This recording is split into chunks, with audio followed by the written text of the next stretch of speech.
Man, I was feeling the presence of God this morning, crazy. And, the message today is about Job, right? And Job was going through a lot of suffering, and no one really knew what was going on. Even he didn't know what was going on. And how many times do we go through something in our lives, but we don't take the time to see one another in truth? Because maybe at a young age we're taught we have to do it alone, and we don't know how to ask for help. And so I just want you to take this time just to see if God's bringing anything on your heart, that you've had to do alone, but that you're not meant to do it alone. And just listen to this song for a second and just feel the presence of God, man.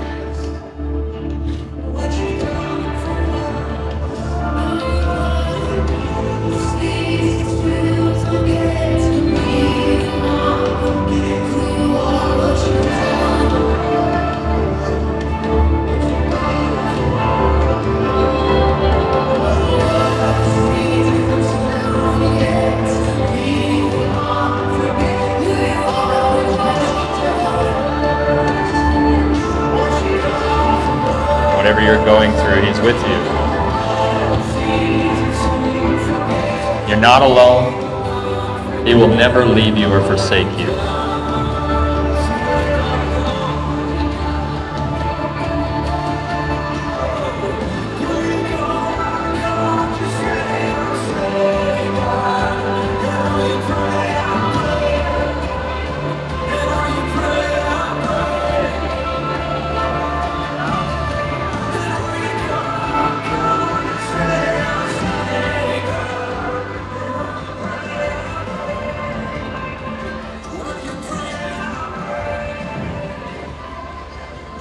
So we're reading from the book of Job today, and I'm so grateful that Dave asked me to speak today. And when I speak, my first impulse in my heart is like, man, God, what do I say?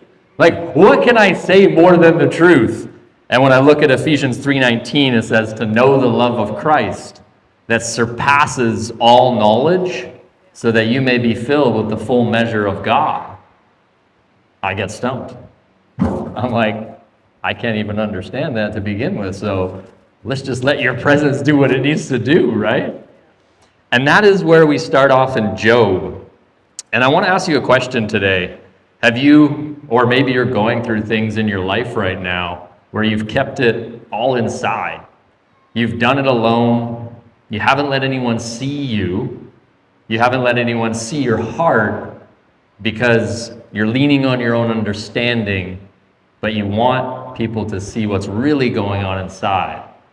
And that's what the presence of God does. When we look back in Genesis, we see Adam and Eve were naked and unashamed in the garden, and they didn't need to hide anything from the presence of God.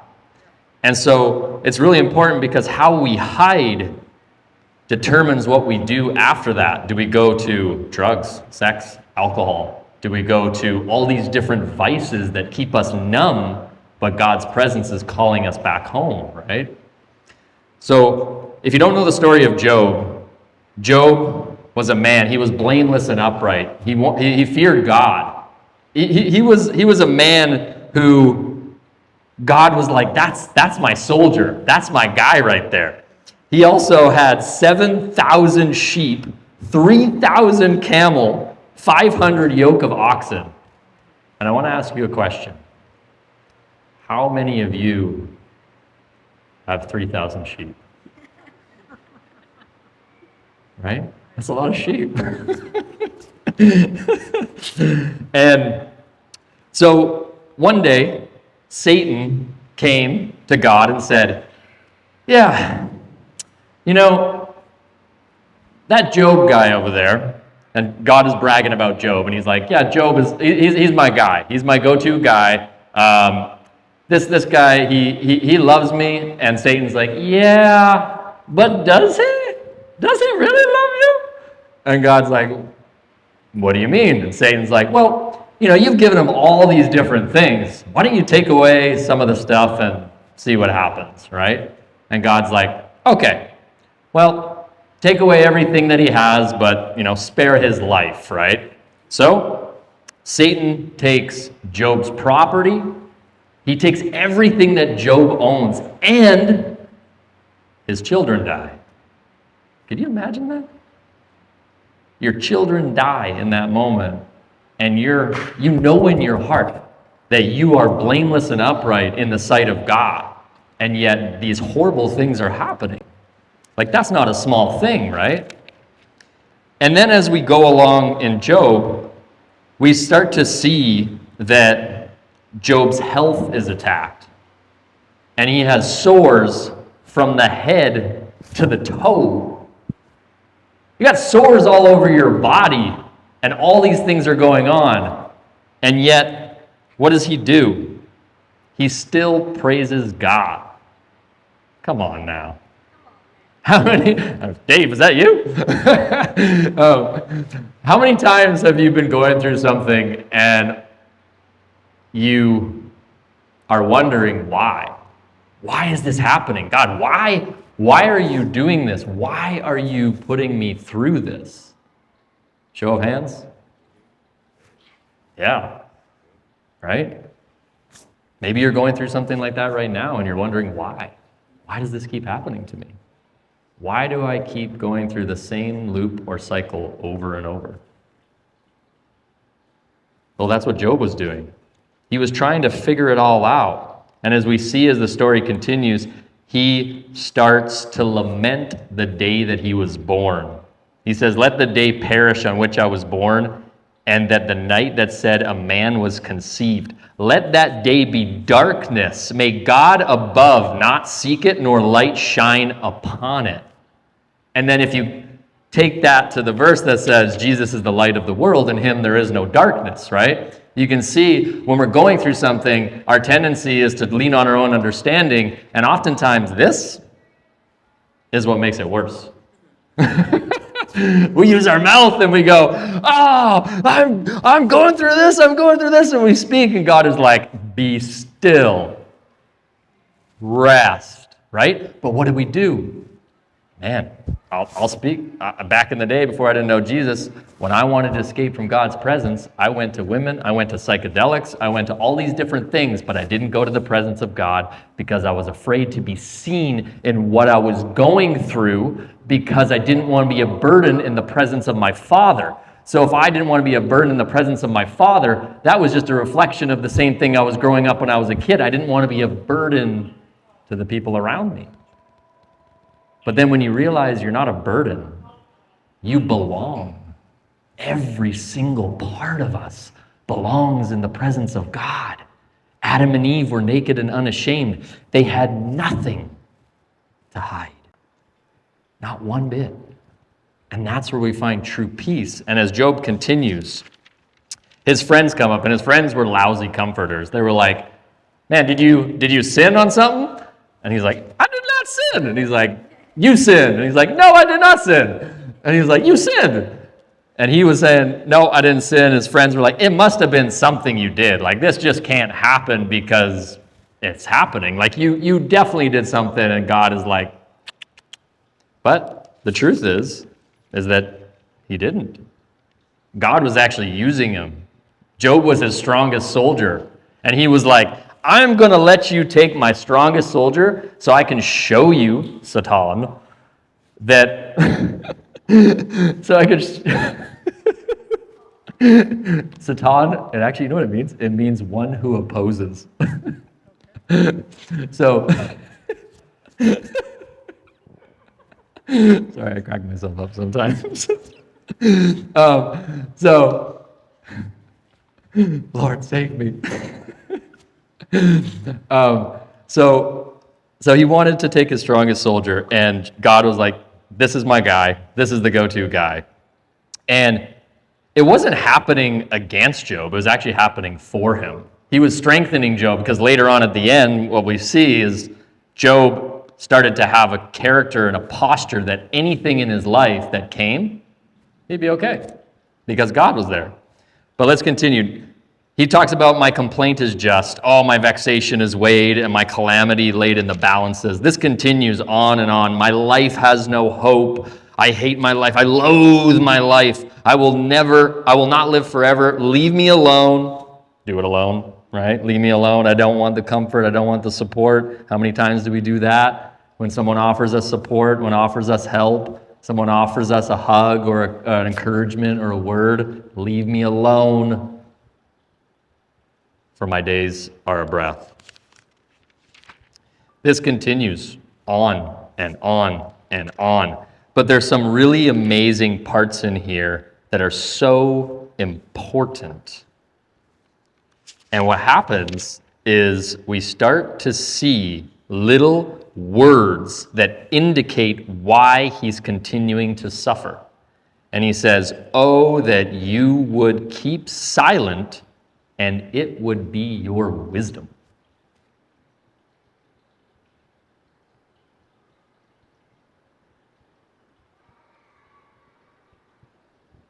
Right? That's that moment where our mind races. Maybe we're not used to peace because growing up, chaos was normal.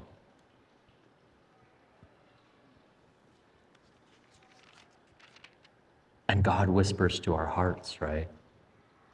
And if we're loud and we're speaking too much and we're trying to speak and figure out all our problems and understand everything, we can't hear that still small whisper that says, "Be still and know that I am God." So this continues, right? His friends say, "Does Job fear God?" They're asking all these different questions. Miserable comforters you are. Where then is my hope? Job's getting to that point where his spirit is broken. My spirit is broken. My days are extinct. The graveyard is ready for me. Surely there are mockers about me, and my eyes dwell on their provocation. But he goes back and forth, right? He doesn't just sit in this like pity party. He's like, no, wait, God, like, but you're righteous and your ways are just, right? And he's up here and he's, yep, no, I got this. And then he's, boom, sinks, right? And then he goes back up, sinks. And that's what happens sometimes. We get that burst of, yes, I got this. I'm going to walk in the direction that God's called me. No matter what happens, I'm going to keep moving forward. But then something happens. Maybe we lose money, right? Money is the same thing. Maybe we lose ones we love, right? But this is where it gets really interesting, because as he continues, he's speaking because he doesn't hear from God. But he doesn't hear from God because he's speaking. Let me say that again. He's speaking and he doesn't hear from God. Because he's speaking, he doesn't hear God's peace. Right? And what does Philippians 4, 6, and 7 say? It says trust, or it says, help me here, Lord. Yeah. No, I got it. Philippians 4, 6, and 7 says, the peace of God that transcends all understanding, right? Listen to those words. The peace of God that transcends all understanding will guard your hearts and your mind in Christ Jesus, right? So do you see how our mouth can reflect that which we understand? I've been guilty of that. So there's a balance though, right? Because at the same time, we're called to rejoice with the truth. We're called to stand on the truth, and we're also called to use our words and our knowledge and our wisdom that God has given us through his revelation. So I want to bring you to the end of the story where God answers Job. And lastly, he says, my inward parts are in turmoil. They are never still. Do you see the common threads? They're never still. Keep quiet, right? Do you see the threads that he's saying that are indicators? See, a lot of people think this book is about Job. No. It's about God's peace. It's about seeing God's peace in the storm, and no matter what you're going through in your life, you can trust in the Lord with all your heart, and lean not to your own understanding. And you don't have to do it alone. That's why we're all here in community together. Because let's be real. When something like that happens, the last thing you want to do is rejoice, right? Because why is that?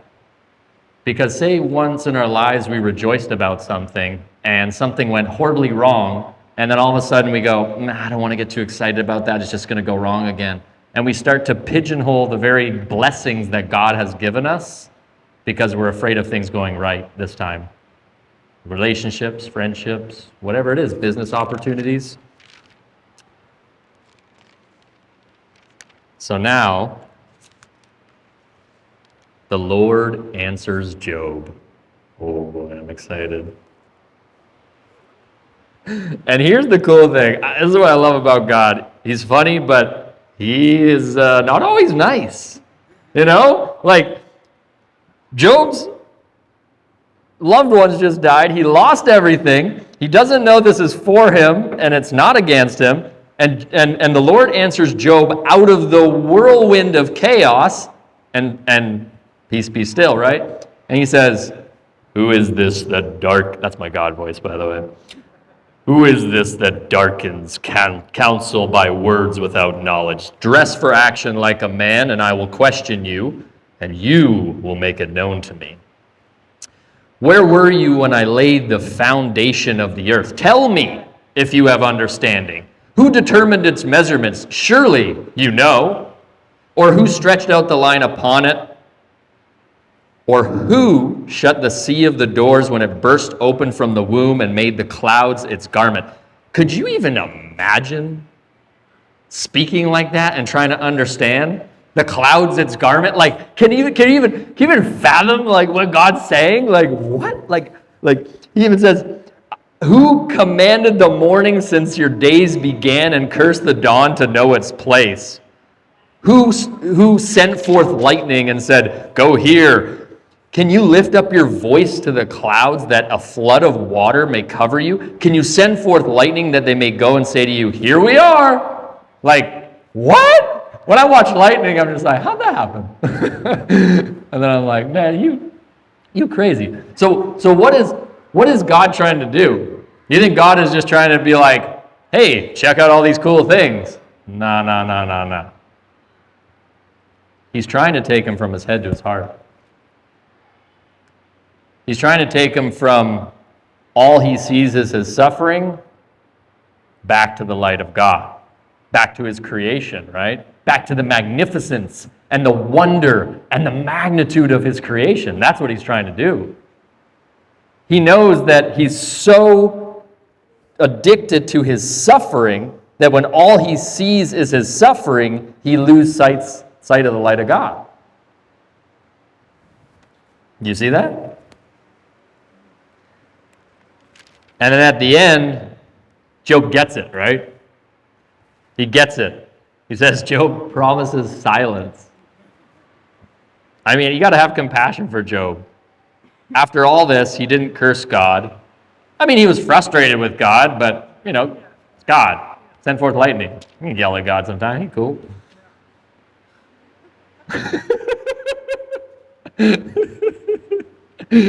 She's like, oh, yeah, I totally did that. He says, behold, this is Job speaking, behold, I am a small account. What shall I answer you?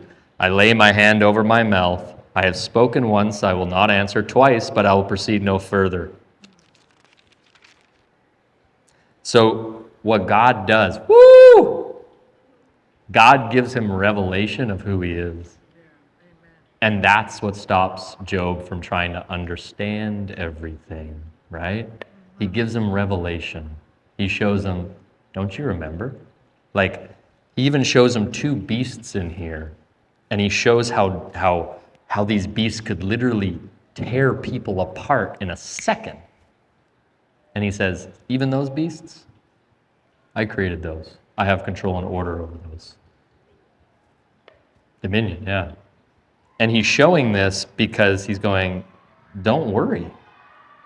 And this is what Job says at the end. He says, I know that you can do all things, and that no purpose of yours can be thwarted. Therefore, I have uttered words, things in which I did not understand. But now he understands. Right? Things too wonderful for me which I did not know. Hear, and I will speak, I will question you, and you will make it known. This is key. I had heard you by the hearing of my ear, but now I see you. Every single day. This is not about me up